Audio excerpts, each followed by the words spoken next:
que ustedes puedan disfrutar. A nivel de posgrado, ella asesora trabajos de investigación en el doctorado de educación y en la maestría de procesos de aprendizaje. Muy atinada para este tipo de presentaciones.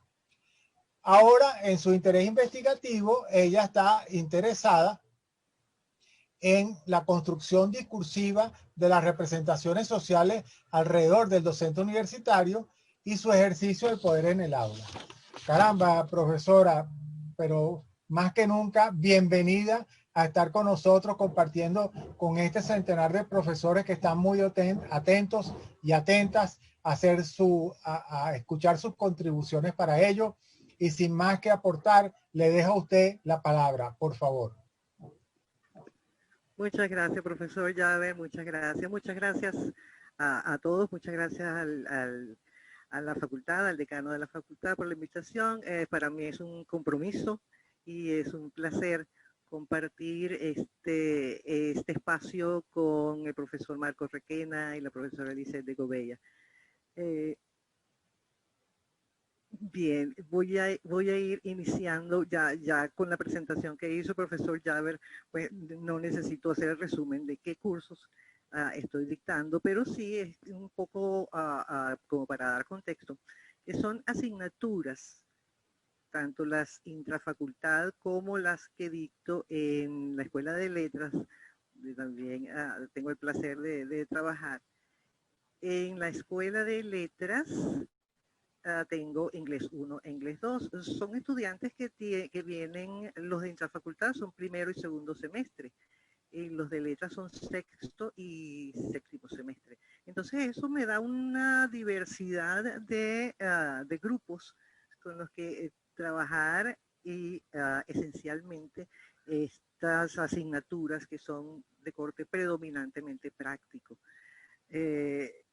Cuando estábamos por iniciar el semestre en modalidad a distancia, que así le llamamos en ese momento, el abril-septiembre, el abril-agosto, hablábamos de modalidad a distancia y bueno, había que averiguar de qué se trata, con qué me voy a enfrentar. Y bueno, entre otras cosas me encontré una página muy interesante de Chile, en la que hacen algunas consideraciones con respecto a las debilidades que representa la educación a distancia. Entre estas consideraciones, pues, se hablaba del problema de la conectividad, del problema de la preparación o la capacitación docente, que por cierto es inversa, según explican ellos, es inversamente proporcional a la edad. Y dije, ay, ahí está esencialmente el contenido, allí fue donde me detuve. Los contenidos a enseñar. ¿Okay? Y es que el profesor Juan Pino de la Universidad de Santiago explicaba que los materiales o las materias teóricas son más sencillas de enseñar que las prácticas a través de modalidades a distancia. Y complementa la profesora Magdalena Claro de la Universidad Católica de Chile y explicaba que, cito, el espacio virtual ofrece la entrega de contenidos en lo cognitivo, pero limita la posibilidad de interacción y aplicación y experimentación, entre otros. Este panorama no me resultaba nada alentador porque, por supuesto, cuando vamos a enseñar una lengua, la lengua extranjera y sospecho que también la lengua materna, requerimos, por supuesto, que haya una interacción, que haya una aplicación de los conocimientos. Nadie va por allí con un cúmulo de estructuras gramaticales en su cabeza y no se comunica. Si no se comunica, no sirve de nada el conocimiento.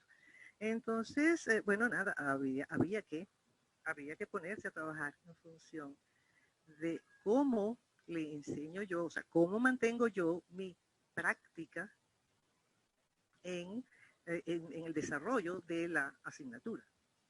Voy a hablar esencialmente de los cursos de producción de contenidos en inglés y de inglés 2, que creo que fueron, siento que fueron experiencias más exitosas porque los resultados fueron mejores. Los jóvenes de primero y segundo semestre todavía pues estaban un poco complicados con esto de la modalidad de distancia. Para muchos de ellos pues estaban cambiando de el sistema de su bachillerato a una vida universitaria que de paso ahora iba a ser a distancia. Entonces, con estos grupos fue muy trabajoso, pero creo que el trabajo realizado y los resultados de los cursos de producción y de inglés 2 en letras fueron más exitosos. Así que me voy a estar enfocando un poco más en ellos para poderles dar a ustedes pues algunas pistas de qué cosas pueden funcionar mejor o no. Entonces, yo me mantengo incluso, es también el estilo en la modalidad presencial, las tareas, el enfoque en la tarea. ¿Okay? No hablo de las tareas como actividades escritas con ejercicio que los estudiantes deban regresarlos para que nosotros pues le pongamos alguna calificación. No, me refiero a las actividades orientadas hacia una meta, a una actividad, a un hacer. ¿Qué hacer? ¿Okay? En ese sentido, la enseñanza basada en tareas, por sus siglas en inglés, TBLT, Teaching, Task-Based Language Teaching, está dentro del enfoque comunicativo. Las tareas se diseñan para alcanzar metas reales y significativas. Eso es clave, metas reales y significativas. Por ser significativo, para que sean significativas, hay que involucrar materiales auténticos, recursos lingüísticos y no lingüísticos que deben estar vinculados a las experiencias de los estudiantes. Me refiero, por ejemplo, que si a un estudiante de producción le doy un texto en el que se habla de Shakespeare, de Romeo y Julieta, eso va a ser para él muy poco significativo, o por lo menos va a ser menos interesante que si le pongo un texto analizando el uso del Instagram o los fake news en las redes sociales. Entonces, en cambio, para los estudiantes de letras, por supuesto, va a ser mucho más interesante un pequeño artículo o un pequeño texto donde se haga uso de los recursos literarios y lingüísticos. Entonces, enfocados en esto, pues, por supuesto, la selección de materiales eh, tiene sus detalles, ¿sí? Entonces, llevando esto, la tarea me debe llevar a una meta. ¿Cómo conecto eso con lo que yo hago en la universidad, con mi responsabilidad en cuanto a desarrollar mis contenidos, mis asignaturas? Muy sencillo. Ya nuestros programas tienen los criterios de desempeño. Esos criterios de desempeño representan las tareas, el qué hacer, qué hace el estudiante.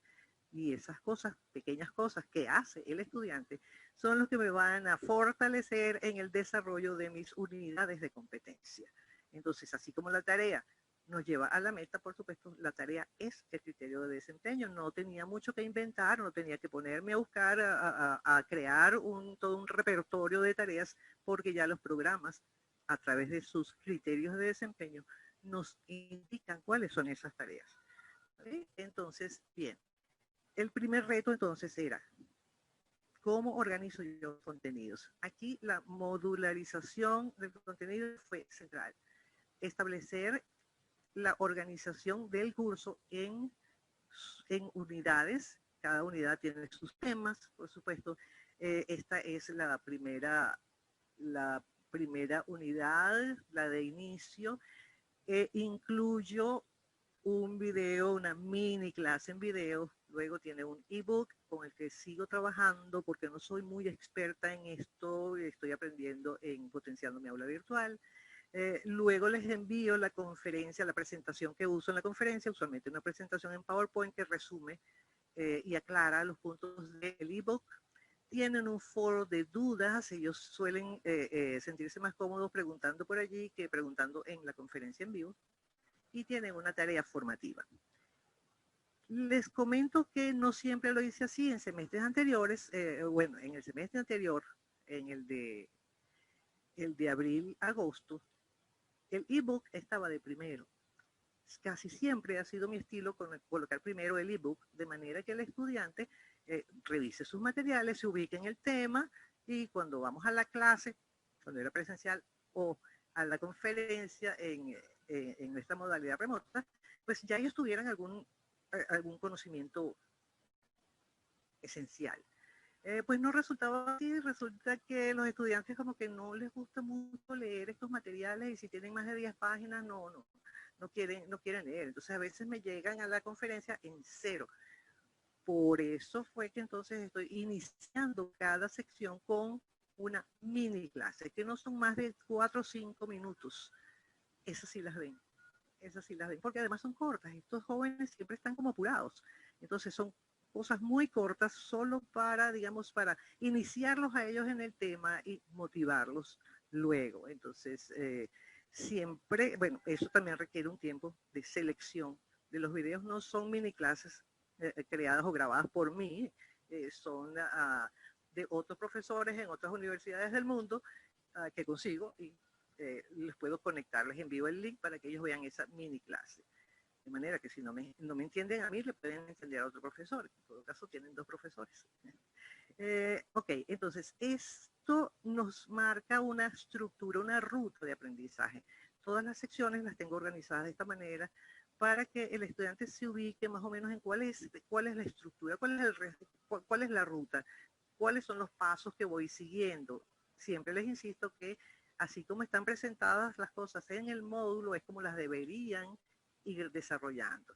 Al final de cada espacio de esto tienen una tarea que es formativa. Fíjense que dice 0 puntos. 0 puntos, ¿sí? La idea es que aprendan, es que desarrollen sus capacidades al hacer. ¿Qué van a hacer aquí? Construir un párrafo. Aquí van a construir un párrafo. El criterio de desempeño es construye textos en inglés, escribe textos en inglés. Entonces no los podía yo poner a hacer una tarea del tipo de selección simple donde diga es verdadero o falso. Esta es una oración completa o compleja o compuesta. Claro, se entiende que esos son conocimientos esenciales que necesita él, pero la tarea no es que él identifique cuando una oración es compleja o compuesta, porque nosotros mismos en nuestra lengua materna, profesionales como somos, a veces no estamos claros en cuál es una oración compleja o cuál es compuesta. Así que eso no es lo que necesita el estudiante. Luego, bueno, la segunda parte, más o menos, fíjense que está estructurada casi igual. Esta vez les presento dos videos, tienen su ebook, tienen la presentación de la conferencia. Esta vez el foro no es un foro de dudas, sino un foro para ellos compartir y de manera colaborativa van identificando y corrigiendo los errores. Aquí hay un error, ¿cómo lo corregimos? ¿Sí? Y tienen un quiz de práctica también fundamentados en lo mismo, también 0 puntos. Eso es práctica. Estos son actividades, estos son haceres que los van a ayudar, por supuesto. Y ellos siempre dicen, pero eso no vale puntos. Claro que vale puntos, no lo ves aquí, pero lo vas a ver en el examen, en la evaluación sumativa. Porque si tú aprendiste a hacer esta tarea, cuando la enfrentes en la evaluación sumativa, ya tienes garantizado que esos 2 puntos están allí. ¿Sí? Esta es la unidad más, la penúltima unidad de ese curso, que es la segunda más difícil, porque aunque sea una presentación oral, la gente, sí, una exposición, pero ellos necesitan saber qué tipo de exposición son, cuáles son las estructuras de estas exposiciones de acuerdo a la temática que ellos vayan a desarrollar. Entonces, y además de eso, tienen además que cuidar su vocabulario, su gramática, su pronunciación, ¿sí? Entonces, todas las tareas anteriores nos han ido llevando de manera acumulada a ir construyendo el andamiaje para que cuando ellos lleguen aquí ya ellos tengan todo eso hecho porque ya lo saben hacer. El foro esta vez es uno de do's and don'ts, o sea, qué hacer y no hacer en una presentación. ¿Okay? Aquí ellos hacen uso de su vocabulario, solo que lo hacen de manera escrita, pero se enfocan en qué hacer y qué no hacer durante una presentación oral. Esta vez sí viene una evaluación sumativa, que son los puntos. Previo a eso, por supuesto, se les está enviando cuáles son las instrucciones precisas, paso a paso, con la rúbrica que va a funcionar para evaluarlos. Entonces, bueno, esta es la manera en que he encontrado de organizar los contenidos con base en tareas. Las tareas siempre, una tarea construye el piso para la tarea siguiente y en ese orden, pues los estudiantes pasan a hacer sus presentaciones. En la modalidad remota, muy bien, las presentaciones orales normalmente se hacen en el salón. Esta vez no lo vamos a hacer así, de manera que estos estudiantes, estos muchachos, hicieron sus presentaciones en video. Esto los ayudó un poco a bajar los nervios que representan presentarse en el salón frente a la profesora y frente a los compañeros, en donde si se equivocaron en vivo, mientras que en video, pues ellos tuvieron la oportunidad de corregirse, autocorregirse y volverse a grabar. A través de las conferencias en línea, la conferencia módulo 7, pues, y ellos subieron eso a YouTube, me enviaron los links y estos videos entonces los pude compartir de manera que todos vieron las presentaciones de todos. Algo muy bueno fue que además a través del chat ellos comenzaron a darse feedback de manera espontánea, se iban dando retroalimentación y funcionó perfectamente como una coevaluación formativa.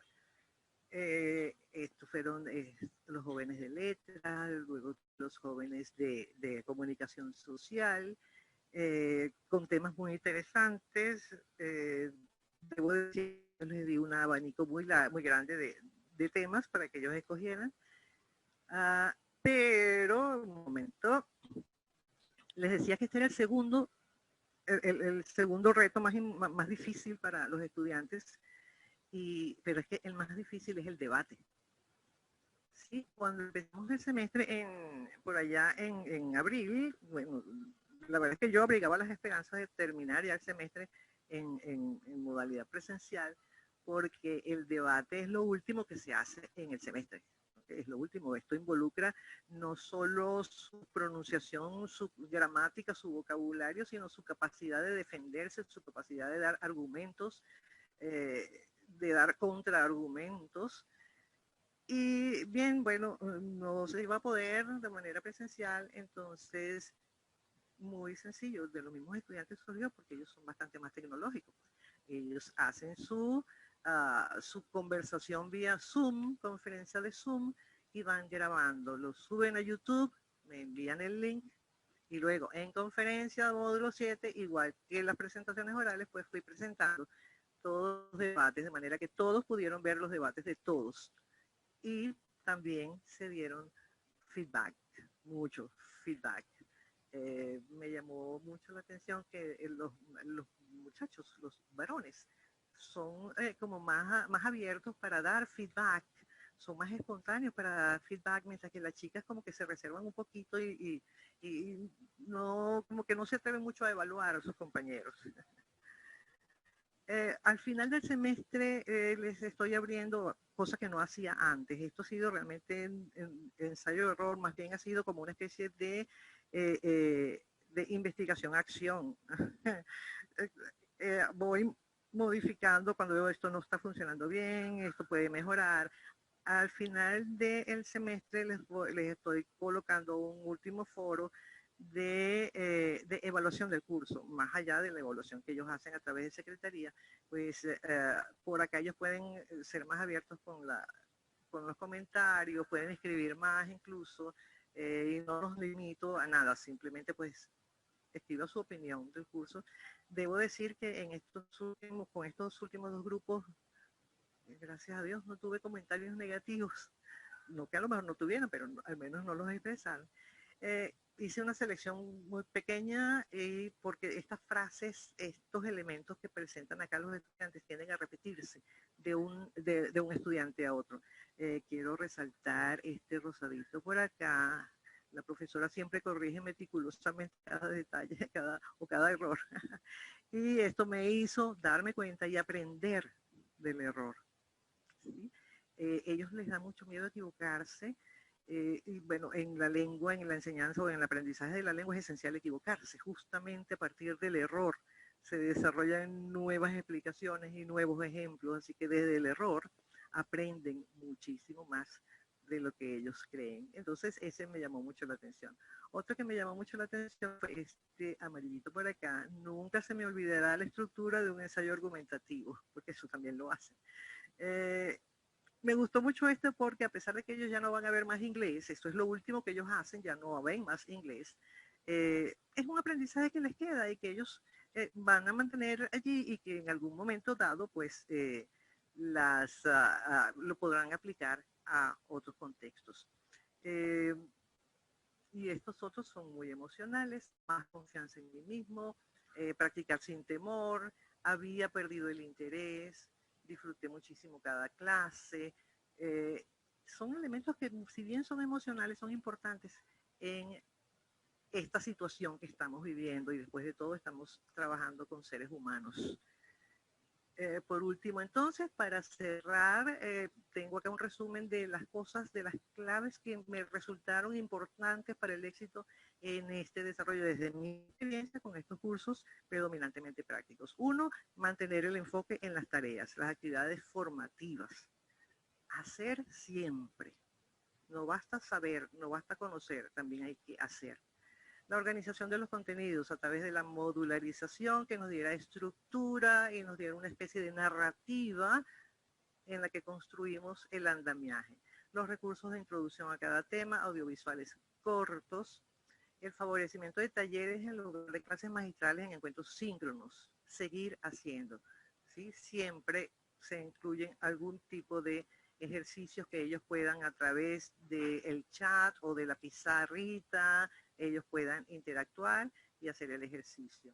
Y casi por último, evaluación formativa, la asignación y revisión constantes de tareas, monitorear el progreso. Eso ha sido muy trabajoso, la verdad, pero ha valido la pena.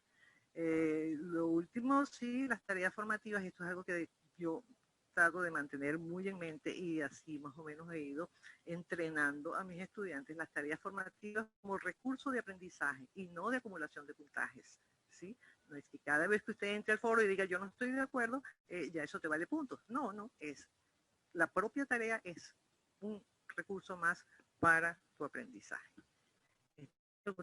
Consultas recomendadas que no las van a poder ver seguramente, me disculpan el formato, estoy a la orden para compartirlas si así lo desean. Muchas gracias. Muchísimas gracias, profesora Elida. Usted nos ha traído a esta plataforma las enseñanzas derivadas de la enseñanza del lenguaje basado en tareas y cómo se aplica.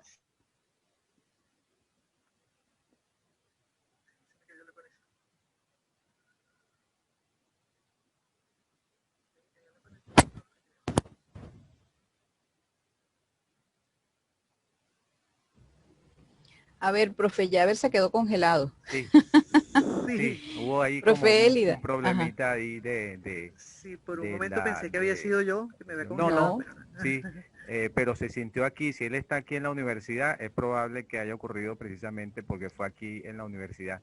Pero bien, yo creo que con esto he ido además leyendo algunos comentarios que el mismo profesor Guillermo ha presentado allí y me parece pues que nosotros podemos seguir haciendo este tipo de comentarios y al final obviamente con las preguntas podemos tener ese espacio pues para compartir. Bueno, a continuación, muchas gracias profesora Elida, ya después tendremos ahí el espacio para seguir compartiendo. Mientras el profesor Guillermo se vuelve a conectar, entonces voy a presentar al profesor Marcos Requena, que allí está preparado y bueno, además agradecemos muchísimo que se haya podido conectar hoy también con nosotros. Marcos Requena es doctor en educación, tiene una maestría en psicología cognitiva y es licenciado en filosofía. Actualmente él cursa el postdoctorado en investigación científica, desarrollo humano y socioformación en México. Coordinador de investigación del área de ciencias humanas y sociales de la Universidad Siglo XXI en Argentina. Pero pues, además yo le comentaba a las profesoras Élida y también a la profesora Ofelia antes de iniciar esta reunión, a la profesora Lisette, que además el profesor Marcos ha venido trabajando con nosotros desde hace muchísimos años y actualmente es profesor de teoría de aprendizaje y la instrucción en la modalidad virtual del posgrado aquí en nuestra universidad. Marcos va a presentar lo que sería la realización de foros de discusión con provisión de andamios a la autorregulación del aprendizaje. Adelante, profesor Marcos. Muchas gracias, José Francisco. Muchas gracias primero por darme la oportunidad de entrar a mi casa de estudios, la Universidad Católica Andrés Bello. Comentaba antes de, permítanme colocar aquí tiempo, comentaba antes en la antesala a este encuentro que la mañana de hoy he estado emocionado. Los días anteriores también en alguna medida, pero la mañana de hoy ha sido especialmente emotiva para mí, para poder estar acá. Le agradezco entonces a todas y todos la oportunidad que me van a dar de intentar ser útil. yo voy a presentarle para introducir que voy a presentar la pantalla. Voy a compartir toda la pantalla, aunque no me está dando avanzado. Quiero que parte de la pantalla, no, la pantalla completa, no me está dando toda la pantalla. Entonces,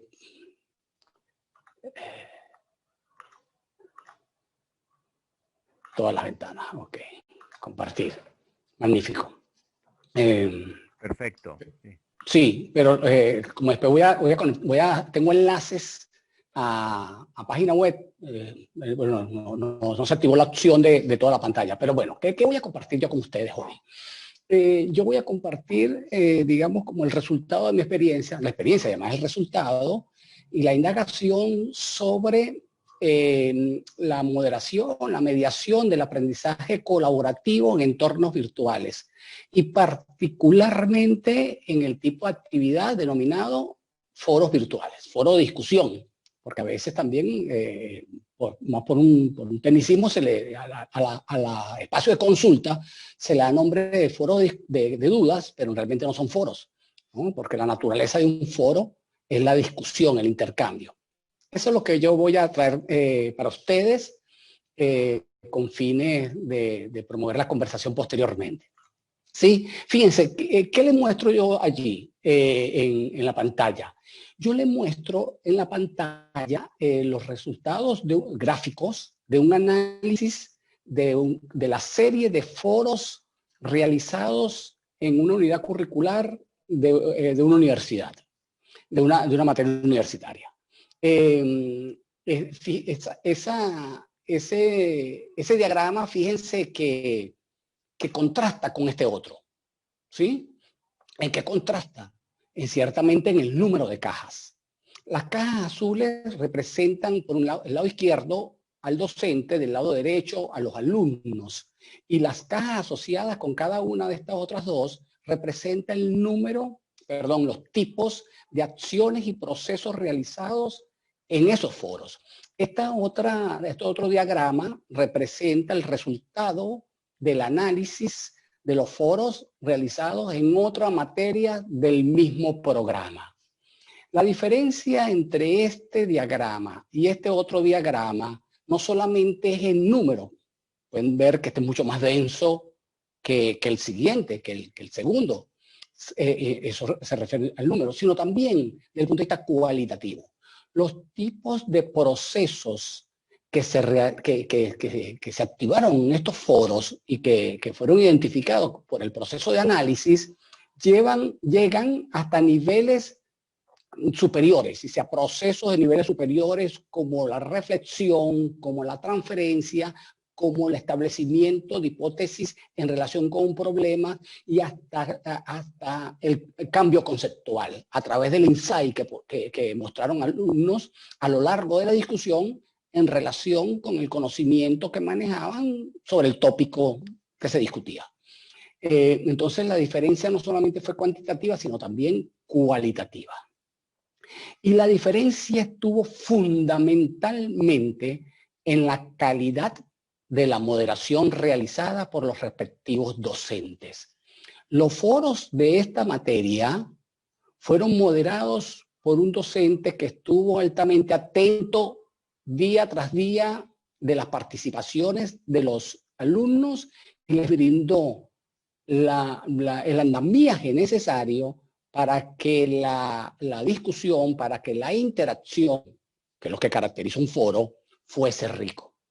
Este contraste puede motivar en nosotros la toma de conciencia en relación al papel relevante que cumple el docente en actividades colaborativas. Por supuesto, no solamente actividades como el foro, sino cualquier otra actividad colaborativa, la construcción de un wiki, la construcción de un blog, la construcción de cualquier producto que se realice de forma colaborativa, la generación de un proyecto, el análisis de un caso, la resolución de problemas del contexto, etcétera.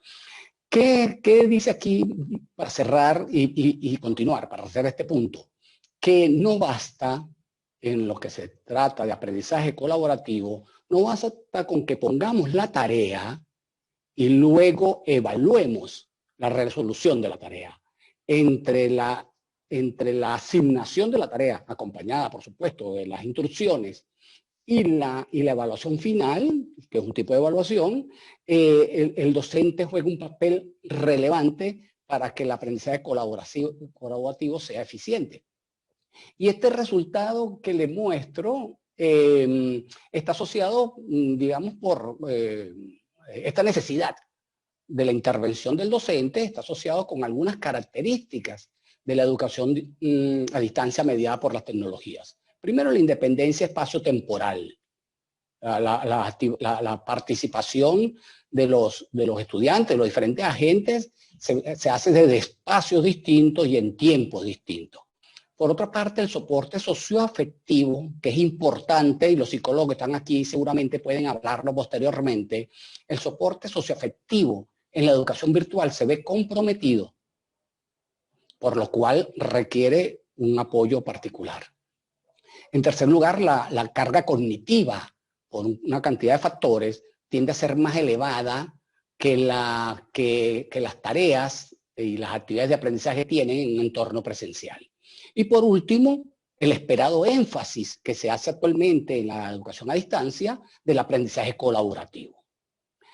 Este modelo que les presento acá, modelo teórico de Aldwin, fundamentalmente, aunque traigo el reportado por Harvela y Aldwin en 2013, este modelo señala, lo que sustenta, es que en las actividades colaborativas, la dinámica del aprendizaje autorregulado, la regulación de los procesos de aprendizaje por los alumnos, resulta esencial.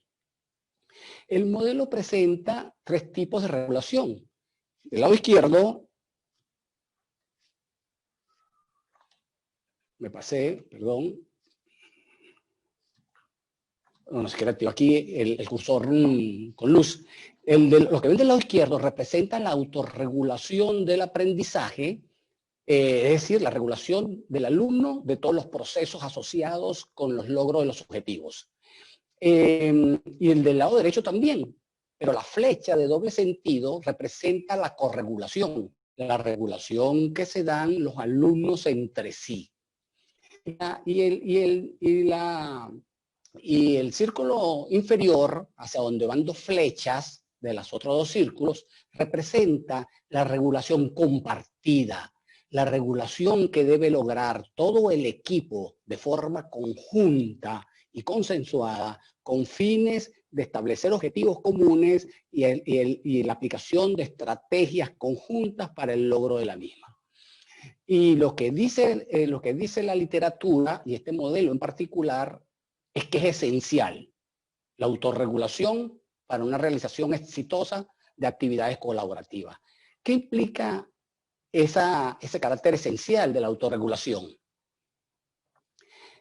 Bueno, y por autorregulación, bueno, rápidamente puedo decir al que no maneja este contenido, es que es el conjunto integrado de procesos y estrategias de carácter cognitiva, metacognitiva, afectiva, motivacional y conductual, todas orientadas a dirigir el proceso de aprendizaje. ¿Sí? Estas estrategias de autorregulación que son esenciales en todo aprendizaje colaborativo no se desarrolla de manera espontánea.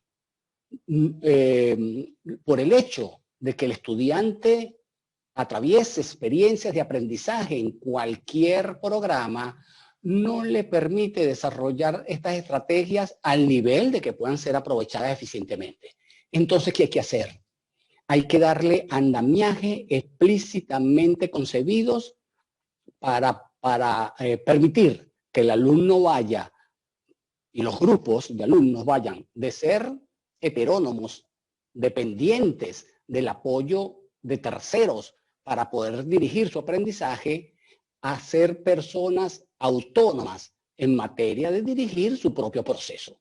Hay que darle andamiaje, es decir, aplicar estrategias con esta característica de soporte al alumno, un soporte que progresivamente se va retirando a medida que los alumnos muestran que están desarrollando habilidades para poder regularse. Es necesario. Entonces, por un lado, una primera premisa. Es esencial la autorregulación en actividades colaborativas. Segunda, es necesario darle andamiaje a la autorregulación para que ésta sea desarrollada. Con base en estas dos premisas, entonces voy a presentar rápidamente unos aspectos claves para dar andamiaje. En primer lugar, el andamiaje a la autorregulación puede darse en 3 niveles de procesos que realice el alumno. En primer lugar, se le puede dar andamiaje a aspectos asociados con su yo, que están vinculados con factores motivacionales, como el valor de la tarea. Permíteme un segundo aquí que está estorbando. Ok, como la valoración de la tarea, la orientación al objetivo y la autoeficacia. Son soportes que se le dan a los alumnos para que sus componentes afectivos y motivacionales sean favorables para la realización de la tarea. Ese es un primer elemento de autorregulación. Un primer componente, de hecho, de regulación es el manejo de la propia motivación. Hay que soportarla entonces. Un segundo nivel de regulación son los procesos por los cuales los alumnos regulan todos sus procesos, todas sus actividades de aprendizaje, es decir, su metacognición. Entonces, a la metacognición, que puede definirse como el conocimiento que tiene el alumno, tanto de la tarea como de sus competencias, sus habilidades, para poder enfrentarla, y las estrategias que aplica, ese conocimiento y esas estrategias de control deben ser soportadas, ayudadas, deben ser objeto de andamiaje de parte nuestra. Y en tercer lugar, el último nivel está referido ya a los procesos que utilizan los alumnos para aprender, las estrategias propiamente de aprendizaje. Si son estrategias superficiales porque requieres memorizar contenido, y eso es válido, por ejemplo, como memorizar códigos, fechas, nombres, lugares, ¿sí? O un procesamiento profundo si se requiere comprender y manejar de forma organizada contenido a profundidad. Y las diferentes estrategias que se puede utilizar. Bueno, en principio entonces hay 3 niveles del proceso autorregulatorio al que se le puede dar andamiaje. En segundo lugar, que hay que importar es que la autorregulación, de acuerdo con un modelo que es bastante compartido y de hecho, digamos, con ciertas variantes, es que la autorregulación atraviesa 3 grandes etapas. Una etapa previa de establecimiento de objetivos y de planificación, al que hay que darle andamiaje, un proceso, perdón, es que estoy aquí, ok, una etapa de desempeño. A lo largo de la tarea el alumno va autorregulando su proceso y hay que darle andamiaje a ese automonitoreo que hace, al autocontrol, y una tercera fase o etapa de autorreflexión en que el alumno evalúa los procesos realizados y sus logros y hace ajustes a las estrategias para aplicarla posteriormente. A lo largo de estas fases también hay una regulación emocional y motivacional al que hay que darle soporte. Sí. Hay otros modelos de autorregulación que son acompañados además de estrategias de andamiaje, pero presento estos dos particularmente.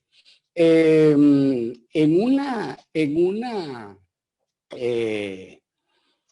a propósito de los foros, en un programa en línea se puede dar andamiaje a través de una variedad de espacios y herramientas como los documentos planificadores, los anuncios, la mensajería interna o correo electrónico, los foros de dudas y los videoconferencias, ya lo nombró la profesora Elida, aunque lo realiza, y los informes de evaluación. Voy aquí a ejemplificar andamios que se hacen para en los foros, ¿sí? En vez de mostrarles aquí una batería de documentos que muestra cuáles son las acciones de cierre y de inicio, de establecimiento del clima que es necesario para el soporte afectivo, durante la participación en la discusión, las orientaciones que se pueden dar a lo largo del foro y solicitudes de acciones y procesos, que son 5 tipos de andamios que puede dar el docente en un foro, voy a pasar a la siguiente lámina para dar ejemplo en una materia. Les voy a mostrar algunos andamios iniciales en un foro. Ya pienso que lo pueden ver. Fíjense, esta es la primera participación mía en un foro real del semestre pasado, en el que brindo varios andamios a los alumnos para el foro que está por iniciar. Estos son entonces andamios en la etapa previa a la realización de la tarea, ¿sí? Hay un saludo, se establece el objetivo del foro con claridad que se espera lograr en el foro, se da una orientación para las primeras participaciones, en este caso una orientación de que es importante que hayan leído los materiales antes de participar, se le aclara que pueden consultar otras fuentes, además de ser deseables, se establecen unas preguntas claves. En este caso es el primer foro que estoy mostrando y entonces son preguntas que son de bajo nivel de procesamiento cognitivo porque está referido solo a la comprensión conceptual, ¿sí? Aquí se da una sugerencia acerca del estilo de las publicaciones, de que no sea tipo cuestionario, sino que a lo largo de la presentación se observe, se traten. Se da una orientación acerca de la interacción, ¿sí? Luego de la primera participación se le sugiere que interactúe con los compañeros, una sugerencia para el cierre. Estas sugerencias, aunque están presentadas en la primera publicación del foro, hecha por mi parte, es conveniente reforzarla por otras vías, porque la reiteración de las orientaciones es una estrategia que acompaña la misma presentación de las estrategias en concreto. La reiteración por varias vías, así que a través de los anuncios, a través de la mensajería interna se les envía las orientaciones y puede darse también en un primer encuentro que se haga con los alumnos de manera sincrónica, como tengo planificado, por ejemplo, para esta noche, en el que se discute, se habla, se conversa acerca de las pautas. Este es un ejemplo de andamiaje en la primera parte. Además, fíjense, esta es una primera presentación, después yo doy aquí una observación acerca del volumen, ¿sí? De la presentación, de las participaciones. También es conveniente, y me quedan apenas minuto y medio, dar al comienzo y con fines de que los alumnos tengan una referencia para poder monitorear las actividades que realizan, las acciones que ejecutan en el foro y poder hacerle ajustes, control a las acciones. Es conveniente presentarle con anticipación un instrumento con los criterios a través de los cuales se va a evaluar sus participaciones en el foro. Yo le tengo aquí 2 ejemplos de instrumentos. Una escala de estimación que tiene 5 criterios asociados con conocimiento del tema, la vinculación con la propia experiencia, es importante para que no quede la discusión a los niveles abstractos del contenido, la discusión con los compañeros, que es el corazón del foro, por eso tiene ese peso, fíjense, tiene un mayor peso que los otros, el manejo adecuado del discurso, porque esto es un programa de formación docente y el docente debe manejar el discurso escrito de forma adecuada, y la calidad en la conclusión, para enfatizar que deben hacerse procesos de análisis y razonamiento que conduzca en este caso, al manejo profundo de los contenidos. Y les muestro ya para cerrar, y aquí cierro, una rúbrica, un instrumento que tiene gran peso en la evaluación por competencias, que fue elaborada fue construida y además validada con procesos psicométricos por parte de una profesora de psicología de la Universidad Católica Andrés Bello en su tesis doctoral y luego como trabajo de ascenso a titular. Esta es una rúbrica que evalúa fundamentalmente dos competencias en alumno, una competencia cognitiva y la competencia asociada con la presencia social en el foro. Se me terminó el tiempo y hablar con esta velocidad con la que hablé por el mismo, pero luego en la conversación podemos intercambiar ideas. Gracias. Así es, Marcos, muchísimas gracias. Yo creo que tú lo has dicho, son unas ideas que sirven para nosotros en todo caso, sobre todo mirando lo que estamos haciendo en este momento con módulo 7, porque me parece que ahí lo planteado es que realmente puede ser un espacio muy importante para la regulación de esas actividades y sobre todo, como decía por allí, creo que la profesora Ofelia, darle estructura a los estudiantes, ¿no? Y en la medida en que seamos nosotros más precisos con todos esos aspectos que queremos que el estudiante vaya realizando durante el semestre, creo que vamos a conseguir muchas más respuestas y mejores respuestas por parte de ellos. Entonces, muy interesante, creo que habrá oportunidad para la última parte cuando podamos intervenir y quizás cerrar con alguna idea que todavía nos quede pendiente. Vamos entonces a presentar a la profesora Lisette de Gubella. Es nuestra última profesora en la tarde de hoy con estas experiencias. Entonces la presento. La profesora Lisette es educadora con más de 25 años de experiencia docente, por cierto, egresada de nuestra universidad, con maestría en educación, mención tecnologías, la comunicación de la Universidad Central de Venezuela. Se ha destacado implementando estrategias de enseñanza innovadoras, tanto presenciales como virtuales, en sus cátedras en ingeniería. Su desempeño profesional de los últimos años, así como sus valores, entre los que se pueden mencionar el compromiso, responsabilidad, capacidad para trabajar en equipo, le acreditaron para asumir el rol de coordinadora de la unidad multimedia de ingeniería y de coordinadora y learning de esta facultad. Bueno, de manera que estamos hablando hoy, por cierto, de dos facultades que están los profesores presentando sus experiencias, la Facultad de Humanidades de Educación, pregrado, posgrado, la Facultad de Ingeniería. Yo espero que en el próximo evento que estamos organizando puedan también involucrarse pues de la Facultad de Derecho, como ya lo tenemos en lista, de la Facultad de Ciencias Económicas y Sociales. Creo que así es bien enriquecedor para todos. Entonces, la profesora Lisette va a presentar módulo 7 y el poder de las rúbricas. Adelante, profesora. Gracias, buenas tardes a todos. Voy a compartir pantalla. Un segundo, porque creo que la pantalla que compartí no es la que quiero mostrar. Es esta. Sí, ahora sí.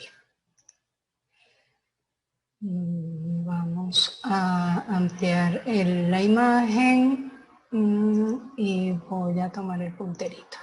Bueno, buenas tardes a todos. Muchas gracias por la invitación y por la asistencia, ¿ok?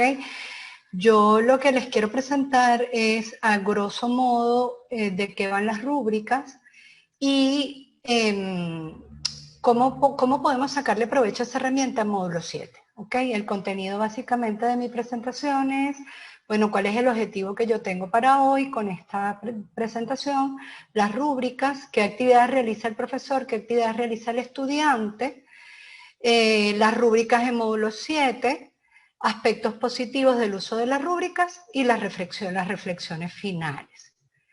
¿Cuál es el objetivo que tengo previsto? Pues exponer las ventajas del uso de la herramienta rúbricas disponible en módulo 7 para las personas que no son de la universidad.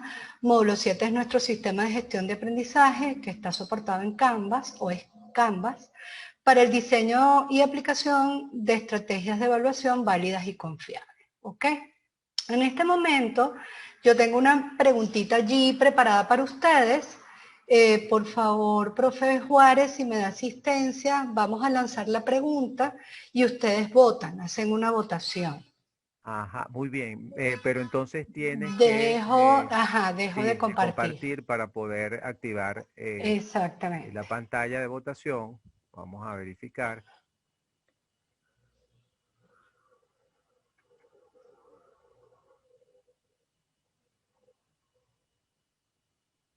Vamos a verificar.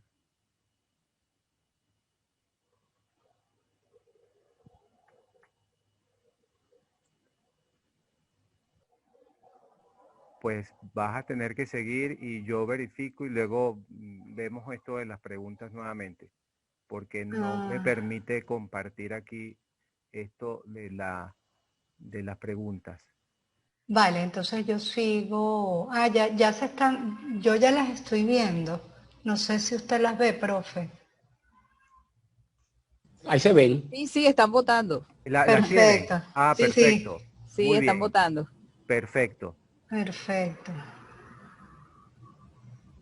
Excelente.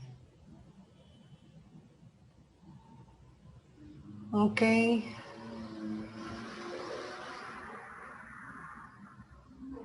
Faltan algunos, todavía faltan algunos que no han votado.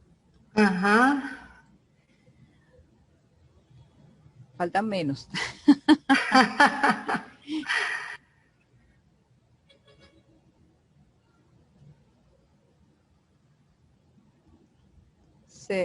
Yo pensé que se habían detenido ya. Siguen.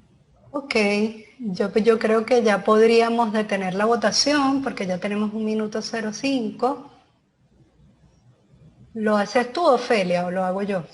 Bueno, vamos a finalizarlo. Ok. Ajá. Finaliza la votación y compartes los resultados. Ajá, Okay. porfa. Ok. Yo los estoy viendo, no sé si la audiencia los está viendo. Deberían estar viéndolo todos, ya pueden verlos. La pregunta era, ¿ha utilizado la herramienta rúbricas de módulo 7? Teníamos 4 alternativas, sí, no, desconozco qué son las rúbricas, nunca he realizado rúbricas. Veo que más del 50% no ha utilizado la herramienta rúbricas de módulo 7. Hay un pequeño porcentaje que desconoce las rúbricas que son y otro pequeño porcentaje que nunca ha realizado rúbricas, ¿ok? Entonces, yo voy a centrar mi exposición en el uso de las rúbricas en módulo 7, porque es el aspecto en el que la mayoría votó que no lo conocía y es realmente el interés y el foco de mi presentación hoy, ¿ok? Entonces vuelvo a mi presentación, voy otra vez a compartir mi presentación, estoy por aquí. Entonces hay algunos puntos de mi presentación que yo los voy a pasar muy rápidamente, ¿ok? Algunos descriptores para las rúbricas son una matriz de valoración, una matriz que describe los criterios de desempeño que deben ser evaluados, una estrategia de evaluación auténtica, orientación que fomenta el aprendizaje. Evidentemente, no perdamos de vista que estos son constructos y que dependen mucho de el enfoque que tengamos, tanto pedagógico como de aprendizaje, de los autores con los que trabajemos, etcétera, ¿ok? A mí me gusta mucho esta definición en la que se habla de la rúbrica como una estrategia de evaluación alternativa generada a través de un listado elaborado como una matriz del conjunto graduado de criterios específicos y fundamentales que permiten identificar el nivel de desempeño alcanzado por el estudiante en una actividad o tema en particular. Quiero retomar lo de la estrategia de evaluación alternativa. ¿Qué significa esto? Pues que no solamente evalúa productos, sino que nos permite evaluar procesos, que la podemos integrar con otra técnica o integrarla a una estrategia global de evaluación. Que si estamos alineados con el enfoque constructivista del aprendizaje, pues ella perfectamente es coherente con este enfoque, ¿ok? Luego, cuando nosotros vamos a preparar una rúbrica, pues hay unas preguntas que nosotros nos tenemos que plantear. ¿Qué es lo que deben aprender nuestros alumnos? ¿Cómo lo van a aprender? ¿Para qué lo van a aprender? ¿Cuáles son las evidencias que yo le voy a pedir donde yo puedo valorar el aprendizaje que ellos han logrado? ¿Es pertinente en esa estrategia y en ese aprendizaje que yo quiero favorecer en mis estudiantes el uso de una rúbrica o no? Y si es pertinente, ¿cómo la voy a usar? O sea, son interrogantes que el profesor debe responder para la elaboración de este instrumento. Ahora, en el contexto que estamos trabajando, que es a través de nuestro sistema de gestión de aprendizaje, ¿qué actividades debe desarrollar el profesor? ¿Ok? Pues el docente va a planificar la estrategia de evaluación y diseña la rúbrica que va a usar para esa actividad que va a evaluar. ¿Ok? En módulo 7, que es Canvas, va a usar la herramienta rúbricas para crear ese instrumento de manera digital y la va a asociar con la actividad de evaluación que él considere desde el punto de vista tecnológico es más pertinente para evaluar los aprendizajes que él quiere valorar. ¿A qué me refiero? Si va a usar un foro, si va a usar una evaluación o si va a usar una tarea, que son las herramientas que tenemos en Canvas que nos permiten evaluar, o si va a usar una combinación de ellas, pues la rúbrica que él cree de manera digital va a estar vinculada con esas actividades de evaluación. La rúbrica es visible para los estudiantes, aunque la actividad de evaluación no esté publicada. Por lo tanto, el estudiante puede conocer con anterioridad, cuáles son los criterios que les serán evaluados y se puede preparar para lograrlos, ¿ok? El profesor califica la actividad según los criterios que ha establecido y especifica los comentarios y observaciones para el alumno de acuerdo a su desempeño y ofrece retroalimentación y también realimentación en la interacción con el estudiante.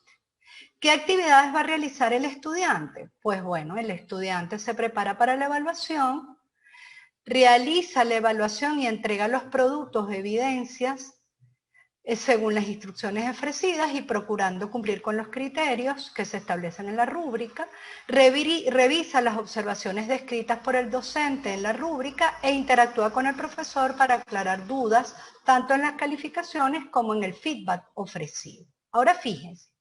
Yo quiero destacar específicamente rúbricas en módulo 7, que es nuestro sistema de gestión de aprendizaje.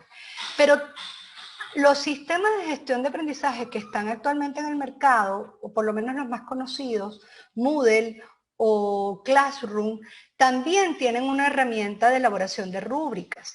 Por lo tanto, lo que yo voy a mostrar aquí, aunque está en el contexto de Canvas, también es una invitación para aquellos profesores que usan otro sistema de gestión para que exploren cómo funciona esa herramienta en su aula, en su sistema de gestión de aprendizaje. Y si supongamos que están utilizando un sistema que no tiene la herramienta rúbricas, pues hay disponible en la web herramientas gratuitas. Una de ellas es Rubristar. Rubristar está chévere, está interesante. Entonces, para mostrar esto, yo quería hacerlo en tiempo real, pero todos conocemos nuestro internet. Por lo tanto, yo lo que hice fue grabar un videíto que les quiero compartir. Este videíto es un video muy casero, lo hice yo con las herramientas que tenía disponibles, muy propio de esta educación remota de emergencia que estamos viviendo. Por lo tanto, van a ver que me aparece una marca de agua porque fue la aplicación que yo utilicé para poderlo editar y que no se viera tan casero, ¿ok? Entonces aquí les presento ese video. Ahora con este breve video les quiero demostrar cómo podemos añadir una rúbrica o reutilizar una rúbrica que ya hayamos creado para evaluar las actividades de evaluación que podemos crear con las herramientas de módulo 7, foro, evaluación o tarea.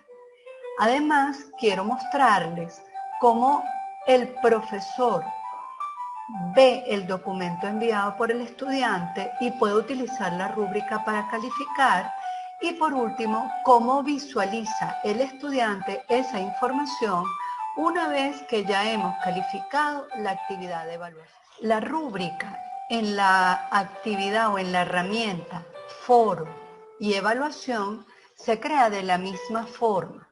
Una vez que nosotros hemos diseñado nuestra actividad de evaluación con esa herramienta, vamos a la ruedita de configuraciones y en la opción mostrar rúbrica hacemos clic y allí en agregar rúbrica creamos la rúbrica según las características que nosotros consideremos adecuadas para la actividad de evaluación que estamos desarrollando.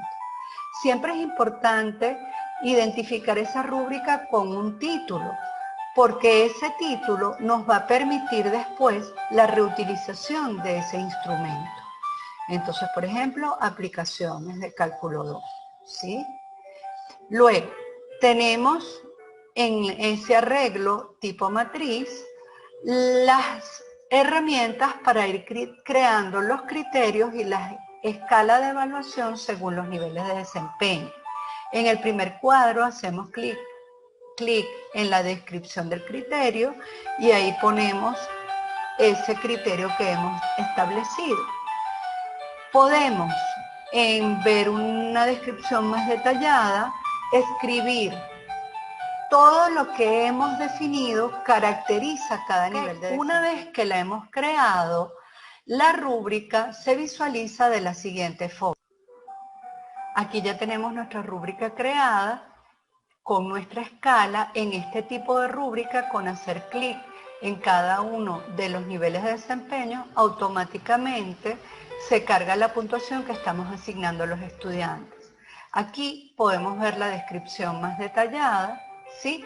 Y esta rúbrica la podemos desplazar en el campo del foro, de igual manera en la evaluación, según consideremos sea la mejor ubicación. En evaluación se crea exactamente de la misma forma que en el foro, a través de la ruedita de configuraciones, mostrar rúbrica, y ahí la podemos crear desde cero o podemos buscar una rúbrica que ya hayamos creado en otro curso. En la herramienta tareas, la rúbrica se crea de una forma un poco diferente. Vemos, una vez que hemos diseñado nuestra tarea, vemos abajo el botón que dice más rúbrica y allí podemos hacer clic para crear nuestra rúbrica. Cuando nosotros hacemos check en la opción escribiré comentarios sin formato al evaluar los estudiantes, lo que se genera es un campo en el que nosotros podemos escribir lo que consideremos. Y a diferencia de la rúbrica anterior, no se establece una escala en la que vamos a marcar cuál es la puntuación que vamos a asignar, sino el profesor manualmente otorga la puntuación que él considera según el nivel de desempeño del estudiante. También yo puedo buscar una rúbrica que ya he creado, bien sea en mi propio curso o en cualquier curso en el que yo esté inscrito como profesor. Entonces, por ejemplo, en la primera columna busco el curso en el cual yo quiero encontrar la rúbrica, se me cargan todas las rúbricas que están diseñadas en ese curso y selecciono la que es de mi interés.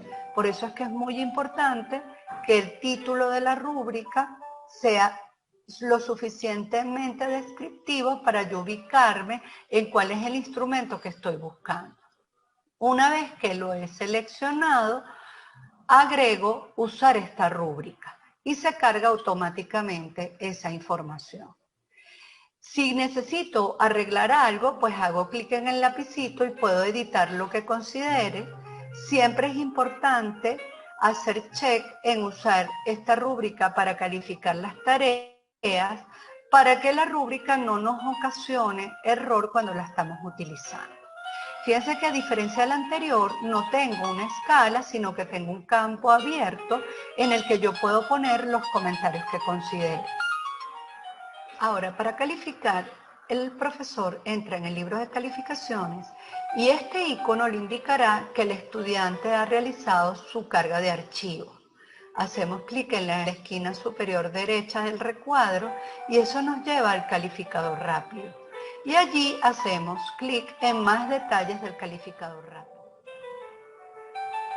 Visualizamos entonces el documento enviado por el estudiante y la rúbrica.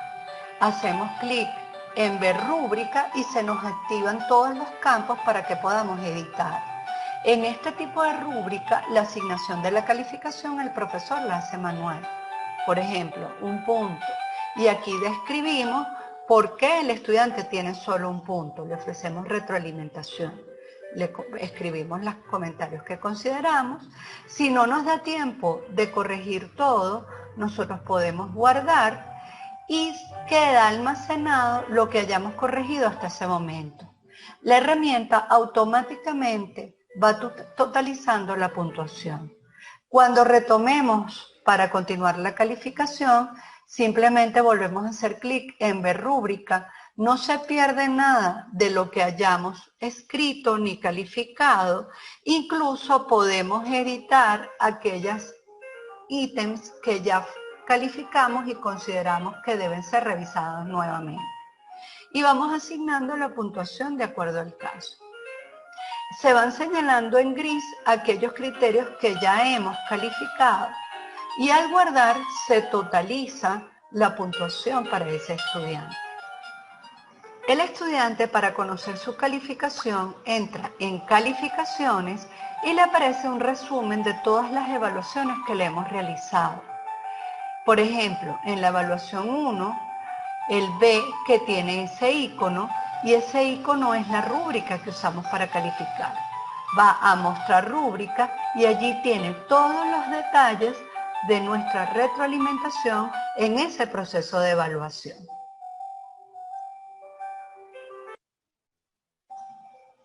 Ahora con esto.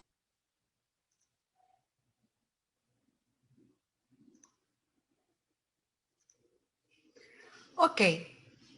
Una vez que ya les mostré a grueso modo cómo funciona la herramienta, hay algunos detalles que les quiero destacar que no mencioné en el video. Por ejemplo, nosotros podemos reusar comentarios, ¿ok? Entonces uno guarda ese comentario y lo podemos reusar. Los archivos, en lugar de verlos en el visualizador, los podemos descargar.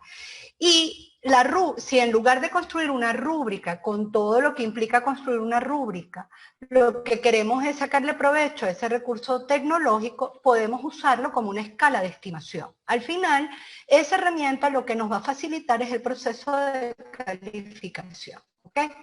¿Cuáles son los aspectos que yo veo positivos del uso de la rúbrica de cara al profesor? Lo primero, que el profesor define claramente los criterios de evaluación, lo que hace que la calificación sea más imparcial y objetiva. Esto propicia equidad en la puntuación. Luego, le facilita la corrección y le facilita el uso del recurso tecnológico. En esta situación de pandemia que estamos, pues tenemos que sacarle provecho a esa herramienta. Es decir, usar el calificador rápido y tener allí a la mano la rúbrica me facilita el trabajo. Luego, aspectos positivos de cara al estudiante. Pues él tiene claridad de lo que se espera de él y puede prepararse. Esto le da al estudiante unas expectativas más reales de su desempeño en la evaluación y facilita la corrección, la revisión. Para muchos profesores la revisión de las evaluaciones es una tortura. Cuando los criterios están claramente establecidos, ese trance se suaviza, no hay dificultades y se le quita al estudiante esa sensación de que el profesor asigna arbitrariamente los puntos, porque ellos tienen mucho esa fantasía. El profesor no puso esa nota porque él la quiso poner, no porque es la que yo me merecía. La rúbrica nos ayuda en eso. Otros aspectos de cara al estudiante que son positivos, pues le permite autoevaluarse. Es importante aclararlo que esto no se da de manera espontánea. El estudiante no se va a autoevaluar usando la rúbrica si el profesor no propicia las condiciones para que eso lo use, para que eso ocurra. Por lo tanto, va a depender de cómo el profesor diseñe su estrategia de evaluación. Y luego el estudiante tiene acceso a todas las observaciones que el profesor tenga bien dejar explícitas en ese instrumento. ¿ok? Entonces él puede pedir aclaratorias, recomendaciones, etc. Luego, reflexiones finales en torno a esto. Pues lo primero, para mí, desde mi perspectiva, y esta es mi opinión personal, ciertamente la rúbrica tiene sus complicaciones, pero desde mi punto de vista y desde mi propia experiencia, el uso de rúbricas en módulo 7 ofrece más ventajas que desventajas, tanto para los estudiantes como para los profesores. Luego, citando a Escudero, que es citado por Cano en un documento que les recomiendo, yo lo puse entre las referencias, pues comparto que no hay instrumentos buenos o malos. Va a depender de la estrategia de evaluación que hayamos diseñado. Lo que hay es instrumentos coherentes o no con el resultado de aprendizaje que queremos evaluar, o instrumentos bien o mal elaborados desde el punto de vista técnico. Hay dos claves que para mí son fundamentales. La primera, debemos cuidarnos de crear una rúbrica válida, confiable y pertinente para la estrategia de evaluación que queremos desarrollar. Y la segunda, debemos saber manejar bien la herramienta rúbrica de módulo 7 para sacarle el mayor provecho posible. Y para finalizar, pues las rúbricas ofrecen una gran oportunidad para favorecer en los estudiantes la autorregulación y el desarrollo de competencias, siempre que cuenten con la orientación de los docentes con relación al propósito que estas rúbricas tienen. Aquí tengo las referencias y les agradezco, pero les agradezco haciéndoles otra pregunta para finalizar. Gracias por atenderme y por escucharme. Voy a dejar de compartir. Por favor, Ofelia, la segunda pregunta.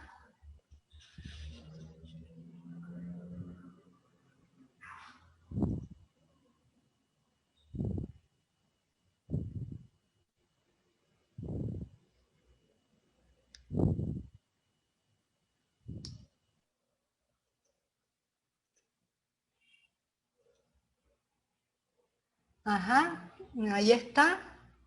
La segunda pregunta, no sé si ya pueden iniciar la votación. Después de conocer esta información y esta situación de educación remota de emergencia, ¿usaría la herramienta rúbricas de módulo 7? Sí, no, tengo que pensarlo.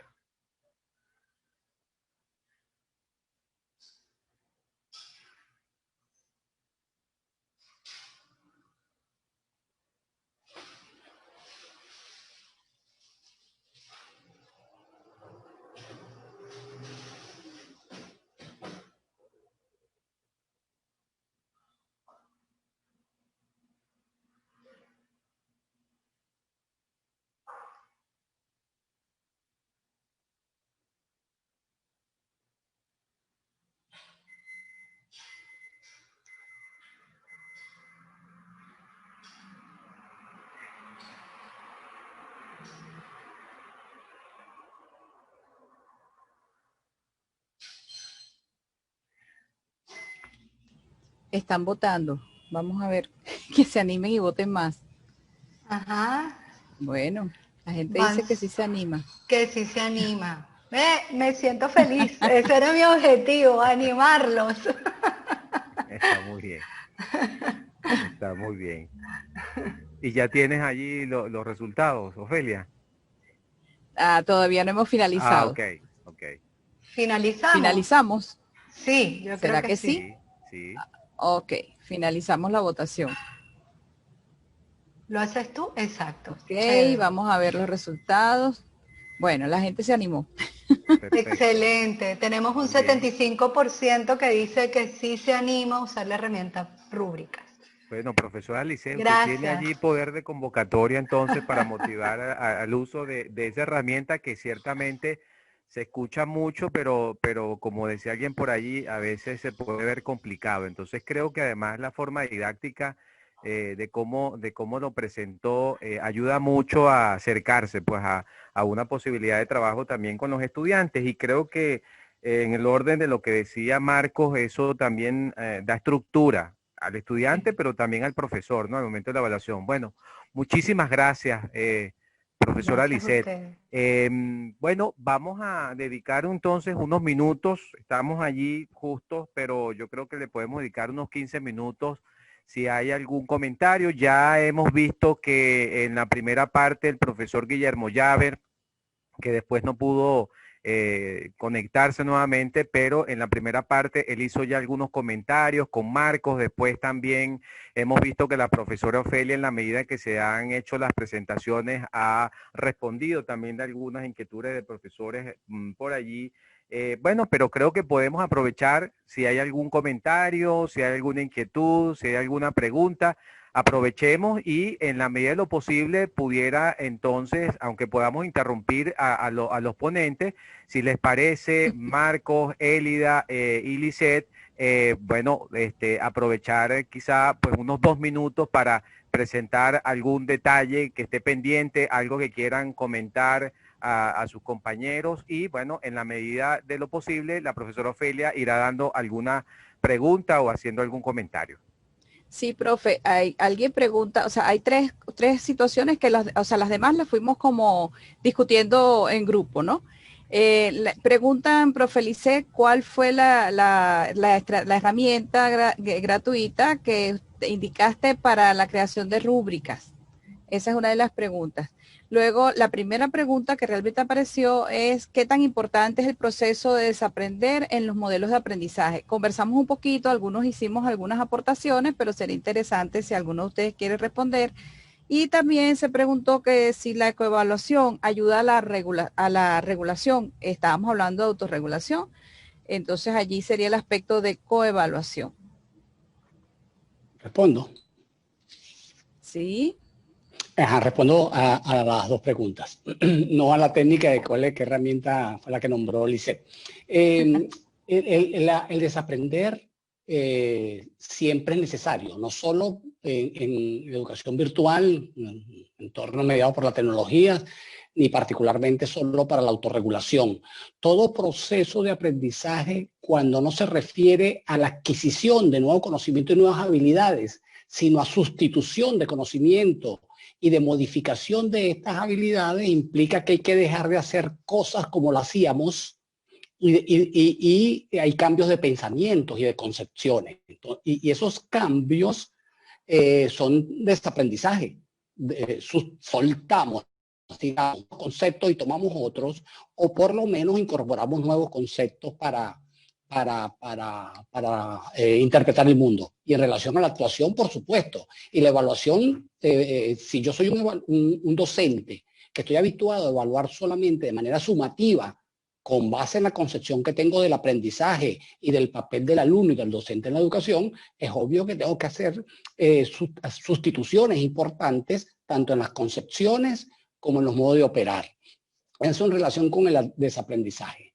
La coevaluación es importante. Fíjense que en el modelo que yo presenté de Hadwin, asociado con la regulación compartida, decía que un componente de la regulación compartida es la corregulación.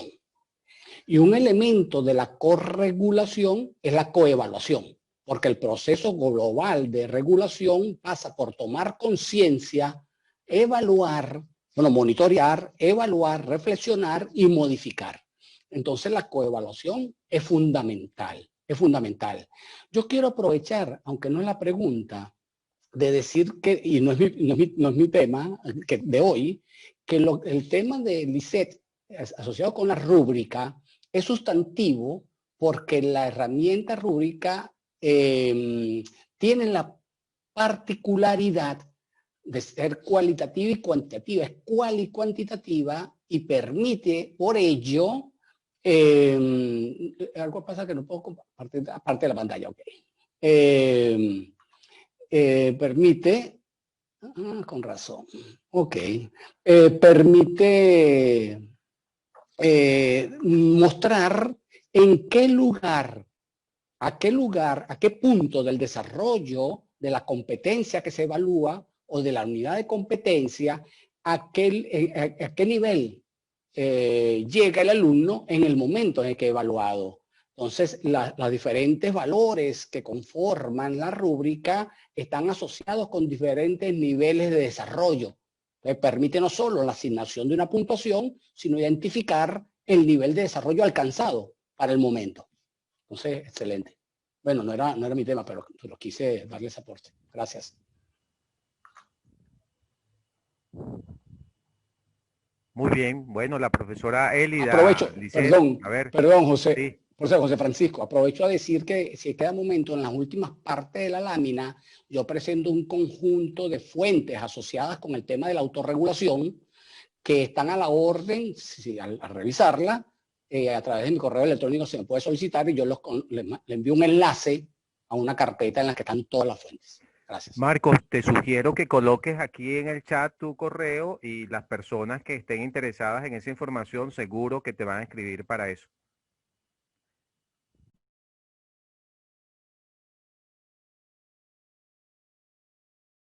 Bueno, a ver si la profesora Elida y Lisset aprovechan y pues hacen algún comentario puntual para ya ir cerrando también. Sí, ¿me escuchan? Sí, si se pega un poquito más, Okay. le escuchamos mejor. Sí, sí, quería solo tomar un detalle que me está llamando bastante la atención y es lo de desaprender y el tema de la cultura que trae el estudiante o que tiene el estudiante, de la cultura, de su cultura en términos de la educación. Y es que hay patrones o hay paradigmas que ellos traen y eso me lleva también incluso a las palabras del vicerrector en la semana antepasada, cuando él hablaba de haberse entronizado la percepción del estudiante en cuanto al derecho a aprobar. ¿Okay? Entonces, de allí mismo el estudiante siente que porque está inscrito, tiene derecho a aprobar. Y porque dice algo, tiene derecho a puntos.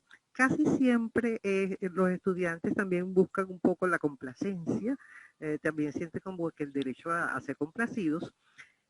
Y esto gira mucho, mucho en torno a sus calificaciones. Y es que para la mayoría de nosotros, cuando escuchamos evaluación, lo primero que asociamos es la calificación, pero no existe como muy bien lo han planteado el profesor Marcos y Lisset, existe una evaluación que es cualitativa y es que nosotros estamos constantemente evaluando.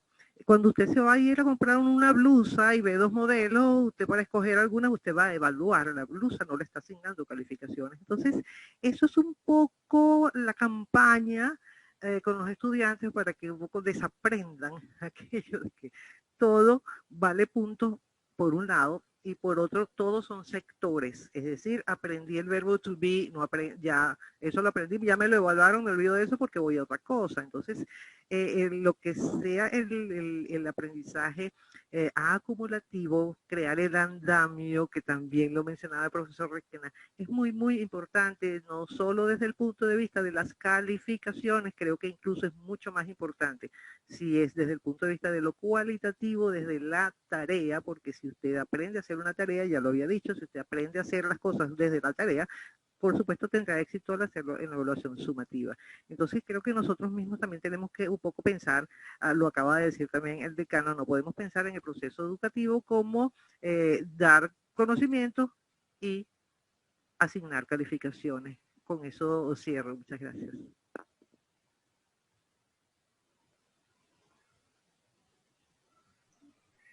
Sí, ciertamente, profe Elida, estoy completamente de acuerdo. Yo no pude escuchar las preguntas que se formularon porque se empezó a escuchar entrecortado, pero yo quiero dejar el mensaje que no solamente los alumnos aprenden en función de cómo los evalúan, todas las personas,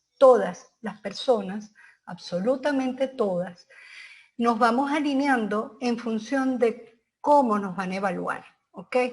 Por lo tanto, si nosotros estamos en un enfoque por competencia, nosotros somos los primeros que tenemos que entender de qué va eso, qué es lo que esos estudiantes deben desarrollar y cómo esas competencias las favorecemos desde nuestras materias. Si nosotros estamos divorciados de ese modelo y nuestras estrategias de evaluación están divorciadas de lo que nosotros queremos que ellos aprendan, no lo vamos a lograr. Y no solamente está documentado en mucha literatura y en muchas investigaciones, sino que nosotros muchas veces hemos sido víctimas de esos errores que cometemos. O sea, ¿cuántas veces no diseñamos una estrategia en el aula, una estrategia didáctica de trabajo en equipo, y vemos que la interacción en el aula fue fantástica y después hacemos una evaluación que no está relacionada con el desarrollo de esa competencia? Hay un absoluto divorcio. Entonces, tenemos que tener atención a eso, que nuestra estrategia de evaluación apunte hacia lo que verdaderamente queremos desarrollar en nuestros estudiantes. Si esta tarea la hacemos todos de manera coordinada, no cada uno por su lado en su cátedra, logramos ese efecto transformador en nuestros estudiantes, ¿ok? Porque no es un solo profesor el que lo está haciendo, es el grupo de profesores que está formando a ese profesional. Y para finalizar, ciertamente las rúbricas tienen sus desventajas. Una de las principales desventajas es elaborar verdaderas rúbricas que sean verdaderamente válidas y confiables, pero existe muchos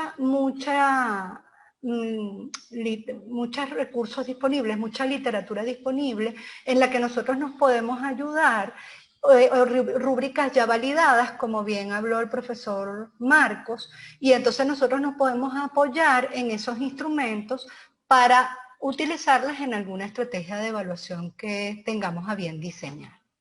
Bueno, por mi parte, de verdad, muchísimas gracias por escucharme, por estar aquí. Gracias a los profesores Marcos y Élida por acompañarme y por su valiosa exposición, al profesor Juárez y a Ofelia y a todas las personas que están detrás de este gran esfuerzo.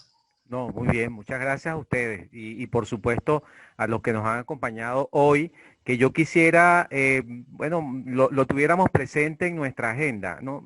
Más o menos cada 15 días vamos a estar a la misma hora, pues reuniendo, como les dije, profesores de nuestra universidad, profesores de otras universidades, presentando pues estos temas que de alguna manera nos pueden orientar a mejorar, a enriquecer pues nuestra práctica docente. Y yo les pediría, si no es mucho, a la profesora Licer y a Élida, porque a Marcos lo hizo, colocar su correo electrónico, porque puede ser que alguno de los profesores, aquí hay más de casi 70 personas, que probablemente tienen alguna duda, que quisieran hacer algún comentario o incluso pedir algún apoyo para las clases que están desarrollando, y estoy seguro que ustedes, pues que se han mostrado pues muy dispuestas a esto, pudieran colaborar, ¿no? Fíjense, el día 6 de noviembre, nosotros, igual a las 2 de la tarde, vamos a presentar el tema también importante, diría yo, neurálgico en todos estos procesos, que es la evaluación. Y vamos a tener por parte de nuestra universidad la profesora Ercilia Vázquez, que también pues, es profesora y trabaja en el Centro de Investigación e Innovación de esta institución, o como lo conocemos nosotros, IDEA, donde está el profesor Guillermo Llaver. Ella va a presentar un poco este tema, digamos, a partir de la experiencia vivida con toda esta modalidad de presencialidad remota. Pero también tenemos dos invitados, el profesor Luis Medina de la Iberoamericana de Ciudad de México y la profesora Marta Sánchez de la Ibero Puebla.